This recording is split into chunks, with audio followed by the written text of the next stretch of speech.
जय श्री कृष्णा, राधे राधे। आज की इस वीडियो में मैं आपको कार्तिक मास महात्म के 35 अध्याय की कथा सुनाऊंगी। यह कार्तिक मास का अंतिम अध्याय है और इसके बाद कार्तिक मास का जो स्नान है, जो कार्तिक मास का व्रत है, कार्तिक मास की कथा है, वह पूर्ण हो जाती है। तो आप सभी को कार्तिक मास पूर्ण होने की बहुत बहुत शुभकामनाएं। भगवान लक्ष्मी नारायण आप सभी का कार्तिक मास पूर्ण करें और कार्तिक मास का आपको पूर्ण फल दे, सदैव आप पर अपनी कृपा बनाए रखें और आपकी सभी मनोकामनाओं को पूरी करें।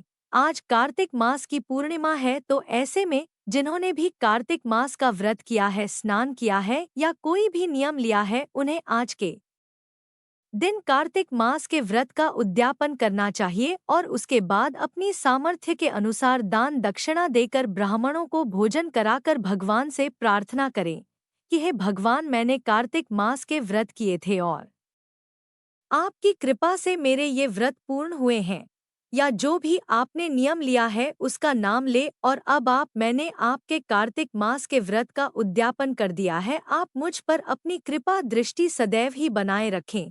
इस तरह से कहकर और ब्राह्मणों को भोजन कराकर या दान दक्षिणा देकर घर बुलाकर भोजन कराना संभव ना हो तो मंदिर में ही आप दान दक्षिणा दे और इस तरह से कार्तिक मास के व्रत का आप उद्यापन कर ले और भगवान लक्ष्मी नारायण सदैव ही आप पर अपनी कृपा बनाए रखेंगे। इसी के साथ साथ एक जानकारी और देना चाहती हूँ कि आप सभी ने कार्तिक मास की कथाएं हमारे माध्यम से सुनी है। अब कल से जो मार्गशीर्ष मास शुरू होगा, जैसे कार्तिक मास भगवान विष्णु का प्रिय होता है, ऐसे ही मार्गशीर्ष का महीना भगवान कृष्ण का प्रिय होता है। बल्कि यह कहे कि मार्गशीर्ष का महीना तो स्वयं भगवान कृष्ण का स्वरूप होता है और इस महीने में भगवान कृष्ण की विशेष पूजा की जाती है और उनकी लीलाओं का और कथाओं का गान किया जाता है और कथाएं सुनी जाती है। तो कल से मैं आपको मार्गशीर्ष मास की, अगन मास की कथाएं सुनाऊंगा, पर आमंत्रित है मार्गशीर्ष मास की कथाएं सुनने के लिए।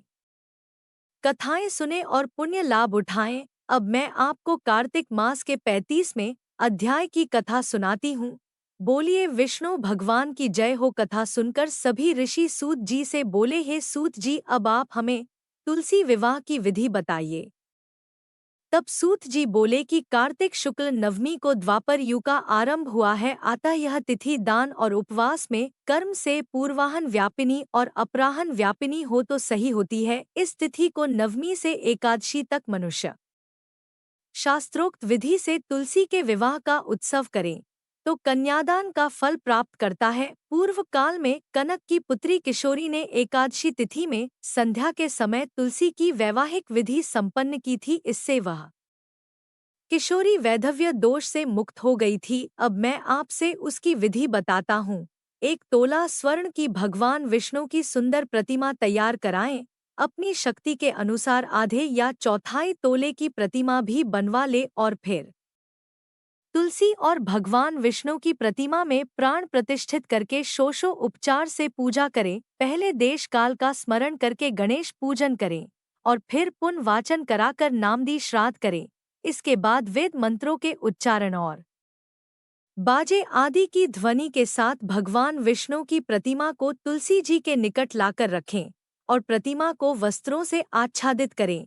उस समय भगवान का आह्वान करें और कहें, हे भगवान केशव, आइए, हे देव, मैं आपकी पूजा करूंगा, आपकी सेवा में तुलसी जी को समर्पित करूंगा, आप मेरे सभी मनोरथ को पूर्ण करें। इस प्रकार कहने के बाद 3 बार अरज बाध्य विस्टर का उच्चारण करके बारी बारी से भगवान को समर्पित करें। फिर आचमन पद का 3 बार उच्चारण करके भगवान को आचमन कराएं। इसके बाद के बर्तन में दही घी मधु रखकर उसे कांसे के पात्र से ढक दे और भगवान को अर्पण करते हुए कहे कि हे वासुदेव, आपको नमस्कार है। यह मधुपर्क दही घी और शहद के मिश्रण को डोट मधुपर्क कहते हैं। इस मधुपर्क को आप ग्रहण कीजिए। इसके बाद हरिद्रा लेपन और अभंगी कार्य संपन्न करके गोधूली की वेला में तुलसी और भगवान विष्णु का पूजन अलग अलग करें। इसके बाद दोनों को एक दूसरे के सम्मुख रखकर मंगल पाठ करें। जब भगवान सूर्य कुछ कुछ दिखाई देते हो तब कन्यादान का संकल्प करें। अपने गोत्र का उच्चारण करके 3 पीढ़ियों का भी आवर्तन करें और भगवान से कहे कि हे आदि मध्य और अंत से रहित हे त्रिभुवन प्रतिपालक परमेश्वर, इस तुलसी दल को आप विवाह की विधि से ग्रहण करें। यह पार्वती के बीच से प्रकट हुई है, वृंदा की भस्म में स्थित रही है, आदि मध्य और अंत से शून्य है। आपको तुलसी जी बहुत प्रिय है, इसीलिए मैं आपकी सेवा में अर्पित करता हूँ। मैंने जल के घड़ों से सीस करर और अनेक प्रकार की सेवाएं करके अपनी पुत्री की भांति इन्हें बाला पोसा और बढ़ाया है। आपकी प्रिया तुलसी जी मैं आपको दे रहा हूँ, हे प्रभु आप इसे ग्रहण करें। इस प्रकार तुलसी का दान करके फिर उन दोनों अर्थात तुलसी जी और भगवान विष्णु की पूजा करें और विवाह का उत्सव मनाएं। सुबह होने पर पुनः तुलसी जी और भगवान विष्णु का पूजन करें, अग्नि की स्थापना करके उसमें 12 मंत्र से रघी मधु और तिल मिश्रित अवनीय द्रव्य की 108 आहुति द फिर सृष्ट कृत होम करके पूर्ण आहुति दे। आचार्य की पूजा करके ओम की शेष विधि पूर्ण करें। उसके बाद भगवान से प्रार्थना करें कि हे प्रभु आपकी प्रसन्नता के लिए ही मैंने इस व्रत को किया है। हे जनार्दन, इसमें जो भी न्यूनता हो, जो भी कमी रह गई हो, वह आपके प्रसाद से पूर्णता को प्राप्त हो जाए। यदि द्वादशी में रेवती का चौथा चरण बीत रहा हो तो उस समय पारण ना करें। जो उस समय पारण करता है वह अपने व्रत को निष्फल कर देता है। भोजन के बाद तुलसी को स्वतः गलत गिरे हुए पत्तों को खाकर मनुष्य सब पापों से मुक्त हो जाता है। भोजन के अंत में ऊख, आंवला और बेल का फल खा लेने से उचित दोष मिट जाते हैं। इसके बाद भगवान का विसर्जन करते हुए कहे कि हे भगवान, अब आप तुलसी देवी के साथ वैकुंठ धाम में पधारे। हे प्रभु, मेरे द्वारा की गई पूजा को ग्रहण करके आप सदैव संतुष्ट रहे। इस प्रकार देवेश्वर विष्णु जी का विसर्जन करके मूर्ति आदि सब सामग्री आचार्य को अर्पण करें। ऐसा करने से मनुष्य कृतार्थ हो जाता है। इस प्रकार तुलसी विवाह की विधि सुनाकर सोत जी ने ऋषियों से कहा, हे ऋषियों, इस प्रकार जो मनुष्य श्रद्धा से सत्य, शांति और संतोष को धारण करता है, भगवान विष्णु को तुलसी दल समर्पित करता है, उसके सभी पापों का नाश हो जाता है और वह संसार के सभी सुखों को भोग कर अंत में विष्णु लोक को जाता है। हे ऋषिवर, यह कार्तिक महात्म्य सब रोगों और संपूर्ण पापों का नाश करने वाला है। जो इस मनुष्य इस महात्म्य को भक्ति पूर्वक पढ़ते हैं या सुनते हैं, सुनकर धारण करते हैं, वह सभी पापों से मुक्त हो जाते हैं और भगवान विष्णु के लोक में जाते हैं। जिनकी बुद्धि खोटी हो, जो श्रद्धा से हीन हो, ऐसे किसी भी मनुष्य को इस महात्म्य को नहीं सुनाना चाहिए। यहाँ पर कार्तिक मास महात्म्य पूर्ण होता है।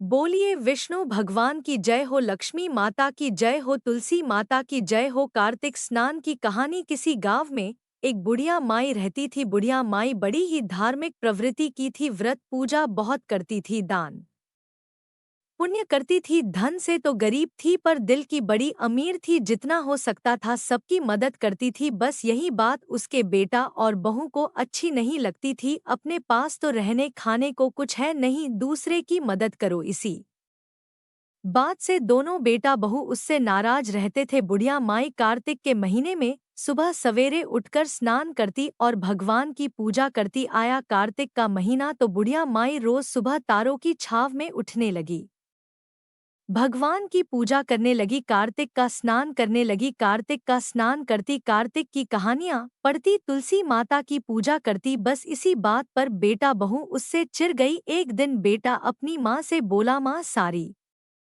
जिंदगी हो गए तुम्हें कार्तिक का स्नान करते हुए, सुबह सवेरे उठकर सबको परेशान करती हो, क्या मिलता है तुम्हें इस पूजा पाठ से? तब उसकी माँ बोली, बेटा कार्तिक का स्नान करने से बड़ा पुण्य मिलता है। तब बेटे ने पूछा, माँ तुम्हें क्या पुण्य मिला जो हर साल तुम कार्तिक का स्नान करती हो? तो माँ बोली, बेटा मुझे तो बड़ा पुण्य मिला, मेरे पास तेरा जैसा बेटा है, ऐसी समझदार बहू है, खाने को 2 रोटी मिल जाती है, स्वस्थ शरीर है, और भला क्या चाहिए? तो बेटा बोला, माँ तुम भी कैसी बातें करती हो, यह भी भला कोई पुण्य हुआ? देखो तो जरा, ना हमारे पास धन है ना तेरे पास पोता है, भला ऐसे पूजा पाठ का भी क्या फायदा जो भगवान ने तुझे एक पुता तक नहीं दिया तो बेटे ने अपनी माँ को बड़े ताने मारे तो कहने लगा कि यह सब बेकार की बातें हैं। अब से तुम पूजा पाठ बंद कर दो। अब बुढ़िया माई बेचारी कुछ नहीं बोली, चुप हो गई। रात को सो गई, सुबह उठी तो दो जोड़ी कपड़े लेकर अपने घर से निकल पड़ी। मन ही मन में सोचने लगी कि कार्तिक के भगवान से मिलकर पूछूंगी कि मुझे मेरे कार्तिक के स्नान का फल कब मिलेगा। बेटा बहुत ताने मारते हैं। अपना घर छोड़ के निकल पड़ी। रास्ते में थोड़ी दूर पर चली थी कि एक कोढ़ी बैठा था। बुढ़िया माई को सुबह सवेरे अंधेरे में जल्दी जल्दी जाते देखकर उसने रोक लिया। पूछा, बुढ़िया माई कहाँ जा रही है, क्या हो गया? तो बुढ़िया माई बोली, भाई क्या बताऊं बेटा, बहुत आने दे रहे हैं कि हर साल कार्तिक का स्नान करती हो। बता तुझे क्या पुण्य मिला? तो कार्तिक का स्नान बंद करने को कह रहे हैं। मैं भगवान को ढूंढने जा रही हूँ, भगवान मिलेंगे तो पूछूंगी कि कार्तिक के स्नान का फल कब मिलेगा। तो वह कोढ़ी बोला, बुढ़िया माई जब तुझे भगवान मिल जाएं तो मेरे दुख का कारण भी पूछ लेना। तो बुढ़िया माई बोली, बता क्या पूछूं? तो कहने लगा कि उनसे पूछना कि मुझे यह को किस पाप के कारण मिला है, ऐसा मैंने क्या कर दिया? तो बुढ़िया माई बोली, ठीक है बेटा पूछ लूंगी। उसने कार्तिक के देवता की जय बोली और आगे चल दी। थोड़ी दूर चली थी कि एक कुम्हार पति पत्नी अपने चबूतरे पर सिर पकड़े बैठे थे। बूढ़ी अम्मा को जाते देखकर कुम्हार ने रोक लिया। बोला, बुढ़िया माई कहाँ जा रही है? तो बुढ़िया माई ने उन्हें भी सारी बात बता दी कि भगवान को ढूंढने जा रही हूँ, उनसे मिलकर पूछूंगी कि कार्तिक के स्नान का कब दोगे? तो कुम्हार दंपति बोले कि बुढ़िया माई तुझे भगवान मिल जाए तो हमारे दुख का निवारण भी पूछ लेना। हमारी आजीविका का एकमात्र साधन मिट्टी के दीपक और घड़े बनाना है, लेकिन पिछले कुछ समय से हमारे जो चाक है उस पर टूटे फूटे घड़े बनते हैं और जो कुछ साबुत रह जाते हैं वह पकाते टाइम टूट जाते हैं। हमारे साथ ऐसा क्यों हो रहा है? हमने क्या पाप कर दिया? भगवान से हमारे दुख का कारण पूछ लेना और निवारण भी पूछ ना। तो बुढ़िया माई बोली, हाँ भाई जरूर पूछ लूंगी, मेरा क्या जाता। बुढ़िया माई ने विष्णु भगवान की जय बोली और आगे चल दी। चलते चलते बुढ़िया माई थक गई थी, धूप भी बहुत तेज थी। तो बुढ़िया माई ने अपने झोले में से कुछ फल निकाले और एक पेड़ के नीचे बैठकर खाने लगी। तभी पेड़ में से नाग नागिन का जोड़ा निकल के आया। तो नाग बुढ़िया माई से बोला कि मैं तुझे डस होऊंगा। तो बुढ़िया माई बोली कि मैं भगवान को ढूंढने जा रही हूँ, भगवान को ढूंढ लूं, उनसे अपने दुख का कारण पूछ लूं तो फिर वापस आते समय मुझे डस लेना। तो नाग नागिन बोले कि बुढ़िया माई तुम भगवान को ढूंढने जा रही हो, भगवान मिले तो हमारे दुख का निवारण पूछ लेना। अगर तुम हमारे दुख का निवारण पूछ लोगे तो हम तुम्हें डस नहीं। तो बुढ़िया माई बोली, हाँ जरूर पूछूंगी, बताओ क्या पूछूं? तो नाग नागिन बोले, बुढ़िया माई भगवान से पूछना कि हमारे बच्चे पैदा होते ही क्यों मर जाते हैं, ऐसा हमने कौन सा पाप कर दिया कि हमारे बच्चे जिंदा नहीं रहते? तो बुढ़िया माई बोली कि हाँ ठीक है मैं पूछ लूंगी। बुढ़िया माई ने विष्णु भगवान की जय बोली और आगे चल दी। आगे चलते चलते एक आम का पेड़ मिला। बुढ़िया माई आम के पेड़ के नीचे बैठ गई और आराम करने लगी। देखकर आम का पेड़ तो बड़ा खुश हो गया, क्योंकि उस पेड़ की छाया में कोई नहीं बैठता था। पता नहीं क्या दोष था, ना उसकी छाया में कोई बैठता था, ना वहाँ के आम कोई खाता था। तो आम बुढ़िया माई से बोला, बुढ़िया माई कौन है, कहाँ से आई है, कहाँ जा रही है? तो बुढ़िया माई बोली, भाई मेरे बेटा बहू मुझे ताना देते हैं कि तू इतनी पूजा पाठ करती है, कार्तिक का स्नान करती है, लेकिन भगवान तुझे उसका फल नहीं देते। तो मैं भगवान को ढूंढने जा रही हूँ, भगवान मिलेंगे तो पूछूंगी कि कार्तिक के स्नान का फल कब दोगे? तो आम का पेड़ बोला, बुढ़िया माई भगवान तुझे मिल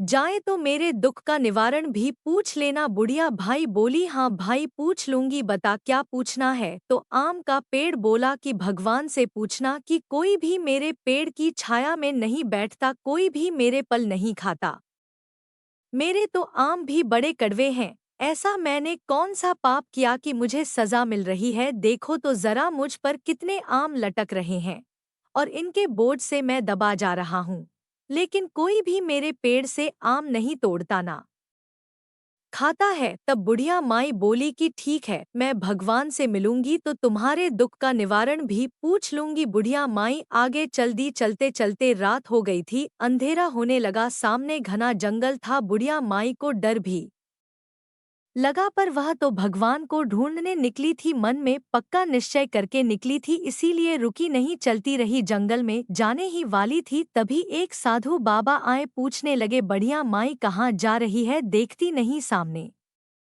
इतना घना जंगल है, जंगली जानवर तुझे खा जाएंगे, तो जा वापस कर लौट जा। तो बुढ़िया माई बोली कि नहीं महाराज, कुछ भी हो जाए वापस घर तो नहीं जा सकती, भगवान को ढूंढने जा रही हूँ, भगवान से अपने दुख का कारण पूछूंगी और निवारण पूछूंगी। पूछूंगी कि कार्तिक के स्नान का फल कब दोगे। तो साधु बाबा पूछने लगे, बुढ़िया माई तू भगवान को ढूंढने तो जा रही है, पर पहचानेगी कैसे, क्या तूने कभी देखा है भगवान कैसे हैं। तो बोली, हाँ बाबा, भगवान को मैं जानती हूँ कैसे हैं। मेरे भगवान तो मोर मुकुटधारी, पीताम्बरधारी, गल वजंती माल ऐसे हैं। मेरे भगवान तो साधु बाबा बड़े प्रसन्न हुए। साधु बाबा के वेश में भगवान ही बुढ़िया माई की परीक्षा लेने आए थे। तो बुढ़िया माई का उत्तर सुनकर भगवान बड़े प्रसन्न हुए और उसे अपने साक्षात दर्शन दिए। भगवान ने बुढ़िया माई को अपना मोर मुकुट पीताम्बरधारी स्वरूप दिखाया। तो बुढ़िया माई तो भगवान के दर्शन करके निहाल हो गई, चरणों में गिर गई, रोने लगी, बोली कि मेरे तो आज जीवन सफल हो गया, जो मुझे आपके दर्शन हो गए। अब बुढ़िया माई से भगवान बोले, बुढ़िया माई मैं तेरी भक्ति से ब प्रसन्न हो, मांग, क्या मांगती है। तो बुढ़िया माई कहने लगी कि मुझे तो आपके दर्शन हो गए, अब तो मुझे और कुछ भी नहीं चाहिए। तभी बुढ़िया माई को अपने रास्ते में मिले सभी लोग याद आए कि उसे तो उनके दुखों का निवारण भी पूछना है। तो बुढ़िया माई रास्ते में मेरे दुखियों के दुख का निवारण पूछने लगी। सबसे पहले बुढ़िया माई ने कोढ़ी के दुख का निवारण पूछा। कहने लगी, भगवान एक कोढ़ी मिला था, कह रहा था कि मुझे यह दुख किस पाप के कारण मिल रहा है। तो भगवान बोले, बुढ़िया माई वह कोढ़ी अपने पूर्व जन्म के कर्मों का फल भोग रहा है। पहले जन्म में राजा था, बड़ा ही कठोर निर्दय स्वभाव का था, अपनी प्रजा के लोगों को बिना अपराध के ही दंड देता था। उसे उन्हीं लोगों की आह लगी है, अगर तू उसके कोढ़ पर मेरे चरण की धूलि लगा देगी तो ठीक हो जाएगा। बुढ़िया माई पूछने लगी कि भगवान एक कुहार दंपत्ति मिले थे, वे भी बड़े दुखी लग रहे थे। तब भगवान बोले कि वे भी अपनी करनी की सजा भोग रहे हैं। एक बार उनके पास एक गरीब माता पिता आए, उनकी बेटी का ब्याह था, उन्हें घड़े लेने थे, लेकिन उन्होंने घड़े देने को मना कर दिया और ज्यादा दाम मांगने लगे। वे बड़े रोए, गिड़गिड़ा आए और कम पैसों में घड़े मांगे, लेकिन उन्होंने मना कर दिया। उन्हें उन्हीं की आह लगी है, जब तक वे 7 लड़कियों के विवाह में मुफ्त में घड़े नहीं देंगे तब तक उनका दोष नहीं छूटेगा। अब बुढ़िया माई ने नाग नागिन की बात पूछी तो भगवान बोले, बुढ़िया माई नाग नागिन का जोड़ा भी अपने कर्मों का फल भोग रहा है। उन्होंने एक बार गर्भवती स्त्री को डस लिया, वह स्त्री अपने बच्चे के साथ तड़प तड़प कर मर गई, उसे उन्हीं की आह लगी है। अब वे नाग नागिन अपनी नागमणि किसी गरीब को दान करेंगे तभी उनका दोष छूटेगा। फिर बुढ़िया माई ने आम के पेड़ की बात पूछी तो भगवान बोले, यह आम का पेड़ छोटे छोटे बच्चों को अपने आम नहीं खाने देता था, उसे भी इसी बात की सजा मिल रही है। अगर तुम उसमें से एक आम तोड़कर खा लोगी तो उस पेड़ के सभी आम मीठे हो जाएंगे और उसका दोष छूट जाएगा। अब बुढ़िया माई ने भगवान को प्रणाम किया, भगवान अंतर्ध्यान हो गए। भगवान के जाते ही बुढ़िया माई ने भगवान के चरणों की धूली उठाई और अपने साड़ी के पल्लू में बांध ली। बुढ़िया माई वापस जल्दी लौटते समय सबसे पहले आम का पेड़ आया। आम का पेड़ तो बुढ़िया माई को देखते ही पूछने लगा, बुढ़िया माई क्या भगवान के दर्शन तुम्हें हुए और तुमने मेरे दुख का निवारण पूछा। तो बुढ़िया माई बोली, हाँ भाई, मुझे भगवान के दर्शन हो गए और तुम्हारे दुख का निवारण भी पूछ कर आई हूँ। उसके बाद बुढ़िया माई ने भगवान ने जो कुछ कहा था आम के पेड़ को बता दिया और तब एक आम उसने तोड़कर खाया तो सभी उसके जो फल थे, जितने भी आम लगे हुए थे, सारे मीठे हो गए। तो आम के पेड़ ने बुढ़िया माई को बड़ा धन्यवाद किया और कहा कि तुम इसमें से कुछ आम अपने घर तोड़ कर ले जाओ, इससे तुम्हारा कल्याण हो जाएगा। बुढ़िया माई ने थोड़े से आम तोड़ लिए, आगे चली। आगे चलने पर नागनागिन मिले। नागनागिन ने भी बुढ़िया माई से पूछा, बुढ़िया माई क्या तुम्हें भगवान के दर्शन हुए? तब बुढ़िया माई बोली, हाँ, मुझे भगवान के दर्शन हुए और तुम्हारे दुख का निवारण भी पूछ कर आई हूँ। भगवान बोले हैं कि तुमने एक बार गर्भवती स्त्री को डसा था, उसी की आह लगी है, उसी का श्राप लगा है। यदि तुम अपनी नाग मनी किसी गरीब को दान करोगे तब इस दोष से छूट जाओगे। तो नाग नागिन बोले, बढ़िया माई, अब हम कहाँ गरीब ढूंढने जाएंगे, यह हमारी नागमणि तुम ही ले लो। लेकिन एक बात का ध्यान रखना, जिसके मन में लालच होता है नाग मणि उसके पास रहती नहीं है। तुम कभी लालच मत करना। बुढ़िया माई नागमण लेकर खुशी खुशी आगे चल दी। आगे चली तो कुम्हार दंपत्ति मिले, अभी भी सिर पकड़े बैठे थे। तो बुढ़िया माई बोली कि तुम अब परेशान मत हो, तुम्हारे दुख का निवारण पूछ कर आई हूँ, लेकिन मैं बहुत थक गई हूँ, क्या तुम मुझे कुछ पानी पिला दोगी? तब कुम्हार दंपति ने बुढ़िया माई को बड़े प्रेम से बिठाया, पानी पिलाया। तब वह कहने लगी कि भगवान बोले हैं कि आपने एक बार एक गरीब माता पिता को उनकी लड़की की शादी के लिए खड़े नहीं दिए थे, तो उन्हीं की आह लगी है। यदि तुम 7 लड़कियों के विवाह में मुफ्त में खड़े दोगे तो इस दोष से छूट जाओगे। यह सुनकर कुम्हार दंपति बुढ़िया माई के चरणों में गिर गए और अपनी की एक ही क्षमा मांगने लगे। तब बोले कि भगवान ने जो कहा है हम जरूर करेंगे। बुढ़िया माई आगे चली तो कोढ़ी बैठा पाया बुढ़िया माई को देखते ही बोला, बुढ़िया माई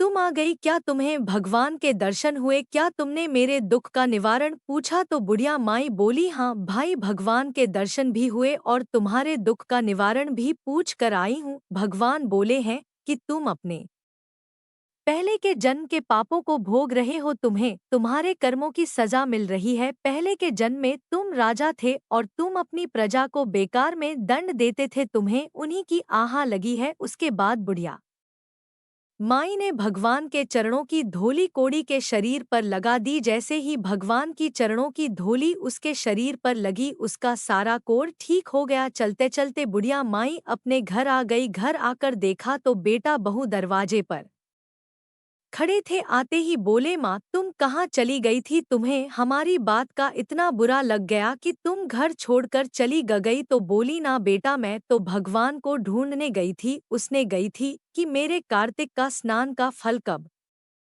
दोगे? तो बेटा बहू बोले, क्या भगवान मिले? तो बोली, हाँ भगवान मिले थे। तो बेटा बहू ने पूछा, तो तुमने क्या मांगा? तो बोली, बेटा मैंने तो कुछ नहीं मांगा, मैंने कहा भगवान तुमने दर्शन दे दिए, बस मेरा जीवन सफल हो गया। अब बेटा बहू फिर छिड़ गए कि भगवान मिले, लेकिन माँ ने तो कुछ भी नहीं मांगा, खाली हाथ आ गई, अंदर चले गए। अब बुढ़िया माई दुखी मन से बेचारी अपने घर के अंदर गई। भगवान के चरणों की धूली जो लाई थी उसे एक लोटे के पानी में मिलाया और सारे घर में छींटा मार दिया और थोड़ी सी धूली अपने बेटे बहू के माथे पर लगा दी। रात को सारे सो गए, बड़े दुखी मन से सोए, कोई किसी से बोल नहीं रहा था। रात को सब सो गए, सुबह उठकर देखें तो सारा घर जगमग हो रहा है और घर में धन अंधन के भंडार लगे पड़े हैं।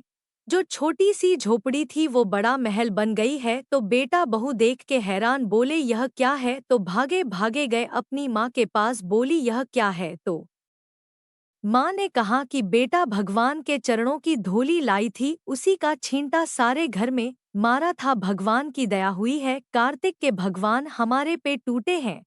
तो बेटा वह कहने लगे कि कार्तिक के स्नान का तो बड़ा फल होता है।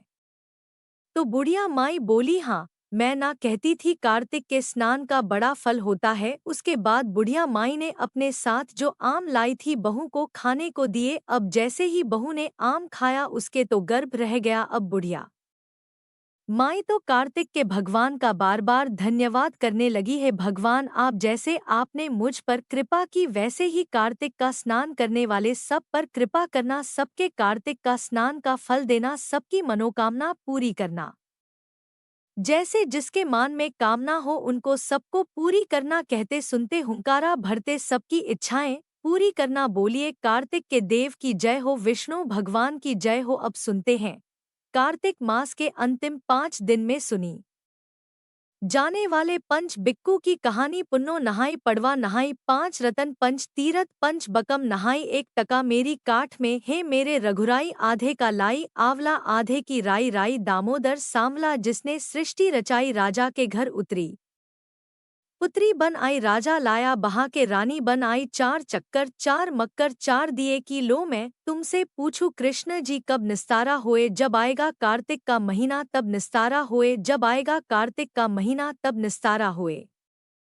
बोलिए पंच भिक्खू भगवान की जय हो। एक साहूकार के बेटे की बहू थी जो बहुत सुबह उठकर कार्तिक के महीने में रोज गंगा जी नहाने जाती पराए पुरुष का तो मुंह भी नहीं देखती। एक राजा का लड़का था वह भी रोज गंगा जी नहाने जाता। जब भी रोज गंगा जी नहाने जाता तो सोचता कि मैं रोज इतनी सुबह नहाने आता हूँ तो भी मेरे से पहले कौन नहा लेता है। 5 दिन कार्तिक के रह गए तो एक दिन साहूकार की बहू तो नहा के जा रही थी। राजा का बेटा आ रहा था तो किसी के आने की आवाज सुनकर वह जल्दी जल्दी जाने लगी तो उसकी माला वहीं पर छूट गई। राजा का बेटा नहाने आया तो माला पड़ी देखी। उसने सोचा कि माला इतनी सुंदर है तो इसे पहनने वाली कितनी सुंदर होगी। उसने सारी नगरी में ढंडोरा पिटवा दिया कि जिसकी यह माला है वह मेरे पास 5 दिन आएगी तब मैं उसकी माला वापस दूंगा। अब साहूकार की बेटी की बहू को तो सुन के बहुत गुस्सा आया फिर भी उसने कहलवान आऊंगी पर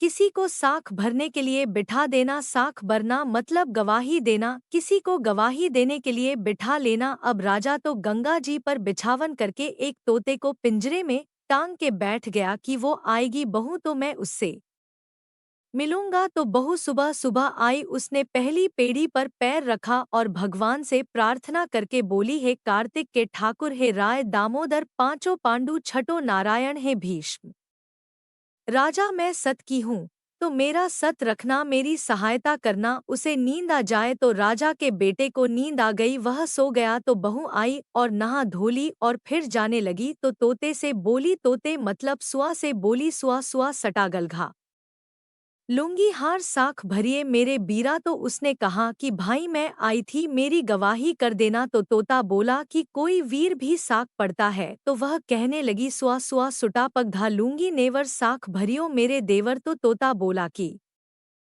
ठीक है भाभी, मैं तुम साख भर दूंगा। ऐसा कहकर वह चली गई। थोड़ी देर में राजा का बेटा हड़बड़ा के उठा तो उसने तोते से पूछा कि वह आई थी क्या। तो तोता बोला हाँ आई थी। तो राजा के बेटे ने पूछा कि कैसी थी। तो तोता बोला, आभा की सी, बिजली ली की सी, झलकेला की सी, कामनी और गुलाब का सा रंग। तो राजा के बेटे ने सोचा कि आज तो मुझे नींद आ गई पर कल मैं अपनी उंगली में चीरा लगाकर बैठ जाऊंगा तो मुझे नींद भी नहीं आएगी। दूसरे दिन वह तो उंगली में चीरा लगाकर बैठ गया। अब साहूकार के बेटे की बहू आई। उसने फिर वहां अते भगवान से प्रार्थना करी कि हे कार्तिक के ठाकुर, हे राई दामोदर, पांचों पांडु, छठो नारायण, हे भीष्म राजा, मेरी आज भी लाज रख लेना, मेरा सत रख लेना। और उसे नींद आ जाए तो बस। जैसे ही वह आने लगी राजा के बेटे को नींद आ गई तो वो तो नहा ली और नहा के गई तो तोते से अपनी साख भरवा गई, गवाही ले गई। अब राजा का बेटा उठा, उसने फिर तोते से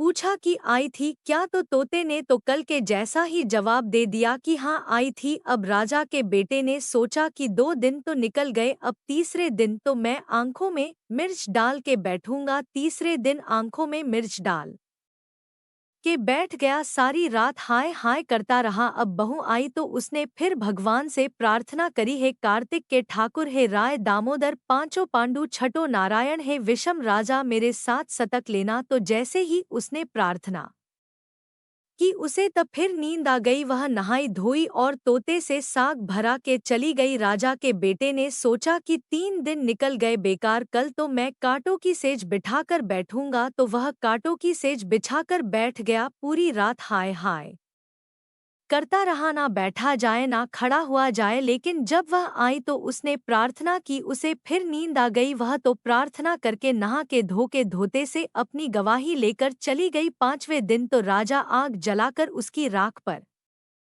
बैठ गया। लेकिन साहूकार की बहू जब आई उसने फिर कार्तिक के ठाकुर से प्रार्थना की, हे कार्तिक के ठाकुर, हे राय दामोदर, पांचों पांडु, छठो नारायण, हे विषम राजा, आज 5वां दिन है, आज भी मेरी सहायता करना और मेरी लाज रख लेना। अब जैसे ही उसने प्रार्थना की उसे तो आग जो जला रखी थी उसने राख पर बैठा था उसे वहां भी नींद आ गई। वो आई, नहाई धोई, तोते से गवाही ली और जाने लगी तो बोली कि इससे कह दियो कि मेरे 5 दिन पूरे हो गए, अब मेरी माला घर भिजवा देगा। राजा का बेटा उठा, उठते ही तोते से पूछा कि आई थी क्या? तोता बोला हाँ आई थी और उसने अपनी माला वापस मंगाई है। बोली है कि 5 दिन मेरे पूरे हो गए तो राजा के बेटे ने उसकी माला जो है घर भेज दी। बड़े दुखी मन से थोड़े दिन बाद उसके कोढ़ निकल आया, पूरे शरीर पर जलन मच गई, राही तही पड़ने लगा, बचाओ बचाओ, राही तही बुलाने लगा तो राजा ने पंडित बुलवाए,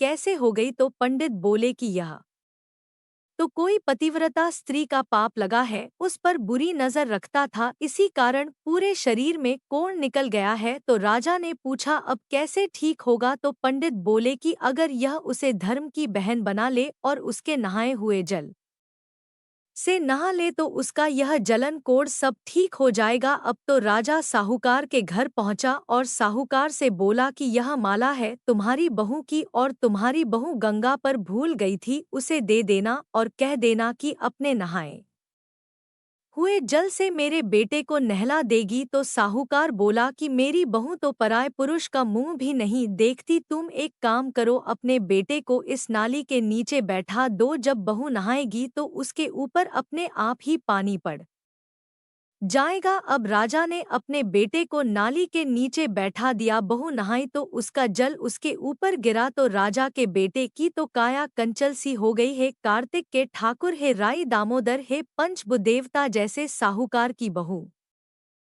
का सत रखा, जैसी उसकी लाज रखी, ऐसा ही सबका रखना। कहते सुनते हुंकारा, सबकी लाज रखना, सबकी मनोकामना पूरी करना। बोलिए पंच भिक्खु भगवान की जय हो, विष्णु भगवान की जय हो। अब सुनते हैं तुलसी माता की कहानी। बोलिए तुलसी माता की जय हो। हे तुलसी माता सत की दाता, मैं बिड़वा सी चू तेरा तू कर निस्तारा मेरा। तुलसी माता अडवा दे, लड़वा दे, पीताम्बर की धोती दे, मीठा मठा गास दे, वैकुंठ का वास दे, चटके की चाल दे, पटके की मौत दे, चंदन का काठ दे, झालर की झनकार दे, साईं का राज दे, दाल भात का जिम्मन, मर गरस का दिन दे और कृष्ण का कांधा दे। ऐसी प्रार्थना एक बुढ़िया माई रोज करती। बुढ़िया माई भगवान विष्णु की भक्त थी, रोज मंदिर जाती, पूजा करती, भगवान विष्णु के आगे घी का दिया जलाती और उसके बाद तुलसी माता की पूजा करती, तुलसी माता के आसपास सफाई करती, परिक्रमा करती, कथा कहानी कहती और तुलसी माता की परिक्रमा करते समय यह प्रार्थना करती। अब इस प्रार्थना को सुन सुनकर तुलसी माता खने लगी। एक दिन भगवान ने पूछा, देवी तुम्हारे पास तो इतनी औरतें आती हैं, तुम्हारी पूजा करती हैं, गाना बजाना करती हैं, आपको तो खुश लहराती होना चाहिए, आप सूखती क्यों जा रही है?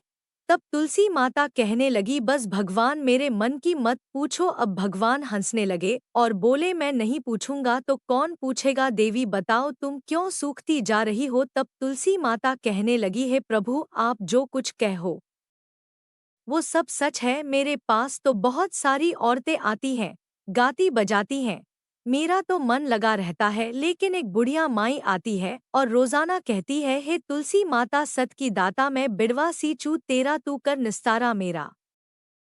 तुलसी माता अडवा दे, दे पीताम्बर की धोती दे, मीठा मठा घास दे, वैकुंठ का वास दे, चटके की चाल दे, पटके की मौत दे, झालर की झनकार दे, दाल भात का जीमन दे, चंदन का काट दे, झालर की झनकार दे, ग्यारस का दिन दे और कृष्ण का कांधा दे। हे प्रभु मैं सब कुछ दे दूंगी, पर आप कृष्ण जी का कांधा कहाँ से दूंगी? अब भगवान बोले, बस इतनी सी बात है देवी, आप चिंता मत करो, जब बुढ़िया माई मरेगी तो मैं खुद ही कांधा देने आ जाऊंगा। अब तुलसी माता कहने लगी, सोच लीजिए प्रभु आप वचन दे रहे हो? तब भगवान कहने लगे, हाँ हाँ देवी मैं वचन देता हूँ।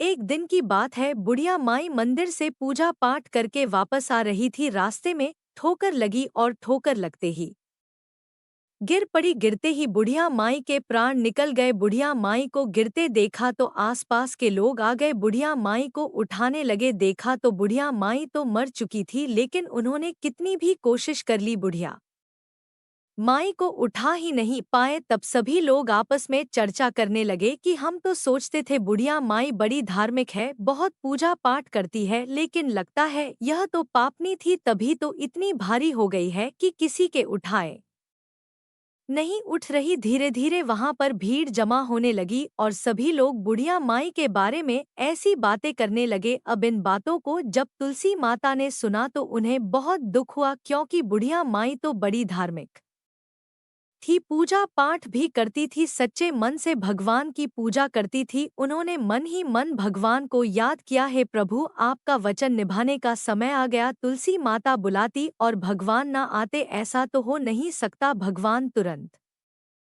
ही एक पूरे ब्राह्मण का वेश बनाकर आए। भगवान को आया देखा तो तुलसी माता ने भी एक ब्राह्मणी का वेश बना लिया और वे भी भगवान के साथ साथ आ गई। अब बूढ़े ब्राह्मण के वेश में भगवान ने पूछा, क्या बात है, इतनी भीड़ क्यों लगा रखी है? तो सब लोग कहने लगे कि एक बुढ़िया माई मर गई है, लगता है बड़ी पापनी थी, इसीलिए तो किसी के उठाई नहीं उठती। तब भगवान कहने लगे कि लाओ मैं उठाकर देखूं। तो सभी लोग हंसने लगे और कहने लगे, हम 3-4 आदमी मिलकर भी नहीं उठा पा रहे, यह अकेला बूढ़ा बता क्या कर लेगा? फिर भी कुछ आदमी बोले, भाई हमने तो अपने मन के करके देख ली, जा तू भी करके देख ले। अब भगवान बड़े ब्राह्मण के वेश में बुढ़िया माई के पास गए और कान में जाकर बोले, ले बुढ़िया माई तू भी अपने मन की कर ले। बुढ़िया माई तू बिड़वा सींचे मेरा, मैं करूँ निस्तारा तेरा। बुढ़िया माई गढ़वा ले पीताम्बर की धोती ले, मीठा मठा घास ले, वैकुंठ का वास ले,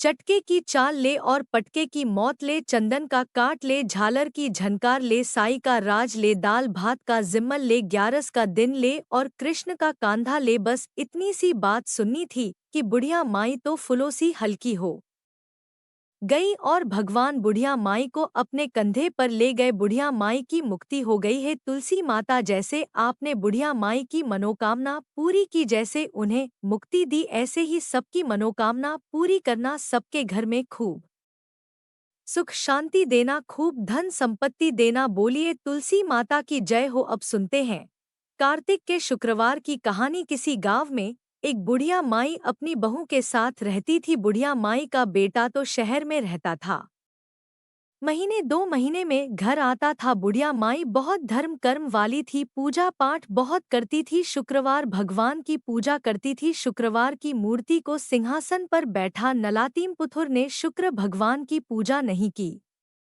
अब शुक्र महाराज को गुस्सा आ गया, तरह तरह की विपत्ति घर में आ गई। बच्चे बीमार हो गए, लड़के का काम छूट गया, बीमारी में सारा पैसा खत्म हो गया। अब बहू को आया गुस्सा, उसने घर में झाड़ फूक कर शुक्र भगवान की मूर्ति उठाई और कूड़े में डाल आई। अब तो लड़का भी बीमार हो गया। सास जब कार्तिक नहाकर वापस आई, तीर्थ यात्रा से वापस आई, तो उसे अपने घर का हाल देखकर बहुत दुख हुआ। अब वह सोचने लगी कि ऐसा क्या हुआ। बहू से पूछा कि मेरे शुक्र महाराज कहाँ गए? तो बहू ने कहा, मुझे नहीं पता कहाँ है। अब बुढ़िया बेचारी बड़ी दुखी हुई, कुछ नहीं खाया पिया, भूख पड़ गई। रात को सपने में शुक्र महाराज आए और कहने लगे कि तेरी बहू ने मेरी पूजा नहीं की, मेरा बड़ा अपमान किया, मेरी मूर्ति भी कूड़े में फेंक आई है, इसीलिए सारा धन नष्ट हो गया है। सुबह उठकर देखा तो कूड़े में शुक्र महाराज की मूर्ति पड़ी थी, वहां से मूर्ति उठाकर लाई, नहला धुला कर बड़े प्रेम से पूजा की, विनती की, आरती की, शुक्र महाराज से माफी मांगी। अब शुक्र महाराज प्रसन्न हुए तो घर में धीरे धीरे हालात सुधरने शुरू हो गए। लड़के का भी काम लग गया, बीमारी भी ठीक हो गई। अब बहू को भी अपनी गलती समझ में आ गई थी। अब सास बहू दोनों शुक्र भगवान की पूजा करने लगी। सास बहू दोनों शुक्रवार का व्रत करने लगी। बहू कहने लगी कि हमारी तो बुद्धि खराब हो गई थी, जो कूड़े में मैं शुक्रवार की मूर्ति फेंक आई।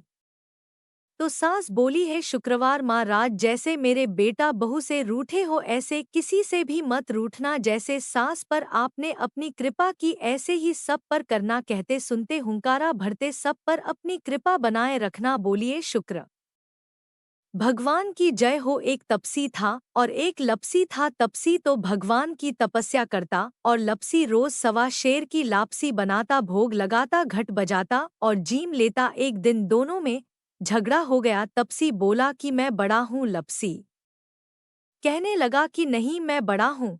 तपसी बोला कि मैं रोज भगवान की तपस्या करता हूँ, इसीलिए मैं ही बड़ा हूँ।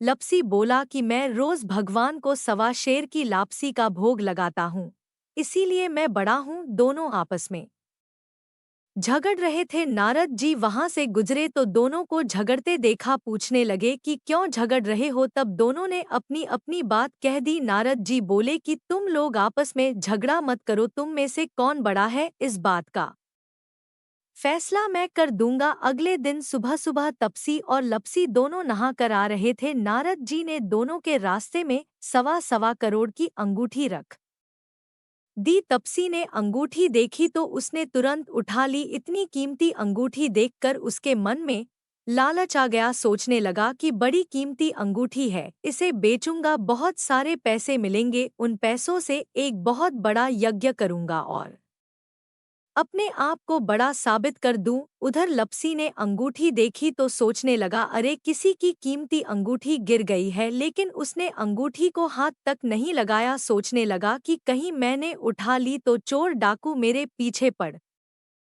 जाएंगे, कहीं मुझे मार दिया तो। वह तो रोज की तरह सवा शेर की लापसी बनाई, भगवान को भोग लगाया, घंटी बजाई और जीम लिया। थोड़ी देर में नारद जी वहां पर आए। दोनों कहने लगे कि बताओ नारद जी, हम दोनों में से कौन बड़ा है।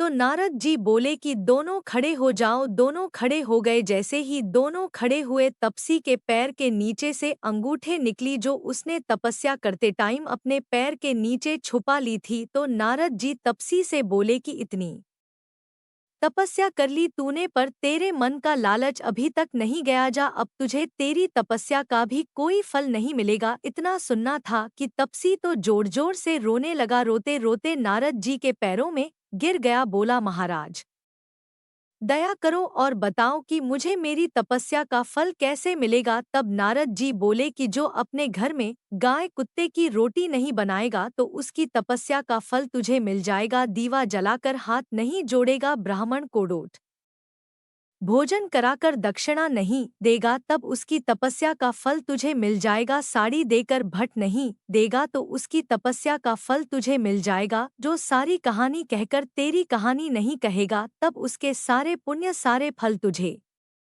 मिल जाएंगे। बस तभी से सभी कथा कहानी के साथ तपसी लपसी की कहानी जरूर सुननी चाहिए, नहीं तो किसी भी कथा कहानी का फल नहीं मिलता। तुलसी माता की आरती। तुलसी महारानी नमो नमो, तुलसी महारानी नमो नमो, हरि की पटरानी नमो नमो, तुलसी महारानी नमो नमो, धन तुलसी पूरण तप कीनो शालिग्राम बनी पटरानी नमो नमो, तुलसी महारानी नमो नमो, जाके पत्र मंजरी कोमल श्रीपति कमल चरण लपटा नहीं नमो नमो, तुलसी महारानी नमो नमो, तुलसी महारानी नमो नमो, हरि की पटरानी नमो नमो। कौन से महीने में बोईरानी तुलसा, कौन से महीने में हुई हरियाली नमो नमो, तुलसी महारानी नमो नमो। कौन से महीने में हुई तेरी पूजा, कौन से महीने में हुई पटरानी नमो नमो, तुलसी महारानी नमो नमो। आषाढ़ मास में बोईरानी तुलसा, सावन मास में हुई हरियाली नमो नमो, तुलसी महारानी नमो नमो। कार्तिक मास में हुई तेरी पूजा, मनसर मास में हुई पटरानी नमो नमो, तुलसी महारानी नमो नमो। धूप दीप ने विथ आरती